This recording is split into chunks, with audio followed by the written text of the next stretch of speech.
El hombre se sentaba todos los días en el mismo banco del hospital. No era el más cómodo ni el más cercano a las salas, pero desde ahí podía ver el pasillo completo. Gente que iba, gente que volvía, gente que no sabía a dónde mirar. Él sí sabía. Miraba siempre al frente, como si esperara algo que no tenía forma, algo que no tenía nombre, pero que pesaba. Llegaba temprano cuando el hospital todavía olía a limpieza reciente y el ruido era leve, casi respetuoso. Las luces blancas no molestaban tanto a esa hora. Se acomodaba la campera con un gesto lento, como si cada movimiento fuera medido. Apoyaba las manos sobre las rodillas y se quedaba quieto. A veces cerraba los ojos y contaba las respiraciones. A veces los dejaba abiertos, perdidos en el techo blanco, siguiendo pequeñas grietas que parecían mapas de ningún lugar. Decía que estaba bien. Eso decía cuando le preguntaban. Eso se decía a sí mismo, como si repetirlo bastara para hacerlo verdad. Había ido por controles simples. Nada urgente, nada grave. O al menos eso creía, porque admitir lo contrario implicaba aceptar que el cuerpo ya no respondía igual, que levantarse de la cama requería más esfuerzo, que los dolores no eran casuales. Implicaba aceptar que la soledad, esa que durante años había confundido con tranquilidad, ahora pesaba más, y aceptar también que el tiempo no se podía negociar. En su casa todo estaba en orden. Demasiado. La mesa limpia, sin migas, las sillas alineadas, siempre en el mismo lugar. El reloj marcando las horas con un sonido seco, el teléfono en silencio. A veces lo miraba, esperando que vibrara por error, por un número equivocado, por cualquier cosa. Nunca pasaba. Tenía un hijo, uno solo. Durante años habían hablado poco, y después nada. No hubo una pelea grande ni un portazo dramático, solo una acumulación de frases maldichas, de consejos que sonaron a reproche, de decisiones que no se perdonaron, silencios largos que se volvieron costumbre. El anciano estaba convencido de que había hecho lo correcto, que había educado como sabía, que si su hijo quería volver, sabía dónde encontrarlo. Pero en el fondo, muy en el fondo, sabía que no era tan simple, que el orgullo también construye muros y que él había puesto varios ladrillos. Una mañana, mientras estaba sentado en el banco, una niña se le acercó. Caminaba despacio, arrastrando un poco los pies. Llevaba un globo azul atado a la muñeca, medio desinflado, como si también estuviera cansado. ¿Está ocupado?, preguntó señalando el espacio a su lado. El hombre negó con la cabeza. La niña se sentó sin miedo, sin dudas, como si ese banco también le perteneciera.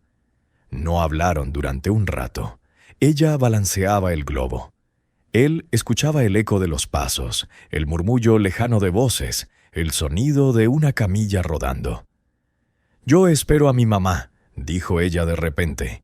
«Está adentro». El hombre asintió despacio. «Yo también espero», respondió sin saber bien qué. Desde ese día la niña volvió varias veces. A veces llegaba corriendo, a veces cansada. No siempre hablaban, pero su presencia cambiaba algo. El banco ya no era solo un lugar de paso. Ella le contaba cosas simples. La escuela, un dibujo que no le salió como quería, un sueño raro donde volaba pero se olvidaba cómo aterrizar. Él escuchaba con atención, como si cada palabra fuera importante, como si ese relato pequeño le devolviera algo que había perdido. Un día, ella dijo algo que lo dejó quieto. «Mi papá no viene, vive lejos». No había tristeza en su voz, solo una certeza tranquila, aprendida demasiado pronto. El anciano pensó en su hijo, en cuántas veces él también había estado lejos, aún estando cerca. En cuántas veces eligió el silencio pensando que era más fácil. Esa tarde, al volver a casa, el pecho le dolió más de lo habitual. No fue un dolor agudo, sino uno persistente, cansado.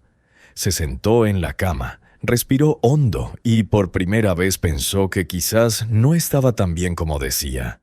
Quizás nunca lo había estado. Al día siguiente el médico fue claro. No era una emergencia, pero sí una advertencia. Tenía que cuidarse. No podía seguir ignorando las señales. El cuerpo, cuando no se lo escucha, aprende a gritar. La niña no apareció ese día, ni al siguiente. El banco volvió a sentirse frío, vacío. El anciano se dio cuenta de algo inquietante. Había empezado a esperar verla, y ahora al no estar sentía un hueco. No solo en el banco, también adentro. Esa noche en su casa miró el teléfono durante mucho tiempo. El contacto de su hijo seguía ahí. Nunca lo había borrado, solo lo había evitado, como se evita una herida que no termina de cerrar. Pensó en todo lo que había postergado diciendo después. Pensó en cómo siempre decía que estaba bien, y por primera vez admitió que no. Marcó el número con manos temblorosas. «Hola, soy yo», dijo cuando atendieron. «No estoy tan bien, y quería saber cómo estás». Hubo silencio. Después, una respiración contenida. Luego, una voz quebrada. Hablaron largo. No resolvieron todo. No pidieron perdón por todo. No hacía falta. Alcanzaba con volver a escucharse, con reconocerse humanos, frágiles, todavía a tiempo. Pasaron algunas semanas. El hombre siguió yendo al hospital, aunque ya no todos los días. Ahora alternaba. Había aprendido a escuchar el cuerpo, pero también a escuchar lo que pasaba adentro. El banco seguía ahí, igual que siempre, pero ya no era un refugio para esconderse, sino un punto de partida. Una tarde llegó acompañado.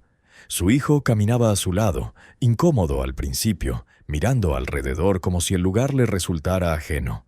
No hablaron mucho. No era necesario. Compartieron el silencio que esta vez no pesaba. El anciano se sentó en el banco por última vez. Palpó la madera con la mano como quien se despide de algo que fue importante. «Acá me sentaba», dijo, «todos los días». El hijo asintió sin preguntar más. En el pasillo una niña pasó corriendo. No era la misma, o tal vez sí. El anciano no lo supo. Sonrió igual. Entendió que algunas personas llegan para quedarse poco tiempo, pero dejan marcas largas. Al levantarse, el pecho le dolía menos. No porque estuviera curado, sino porque ya no cargaba solo. Esa noche en su casa el orden seguía siendo el mismo, pero ya no parecía vacío. El teléfono sonó. Esta vez no lo miró desde lejos, lo atendió sin miedo. Antes de dormir cerró los ojos y agradeció. No por estar sano, no por tener respuestas, sino por haber sido esperado incluso cuando él mismo había dejado de hacerlo. Porque hay silencios que no son abandono, son paciencia. Y hay amores que no empujan, no reclaman, no fuerzan, solo esperan.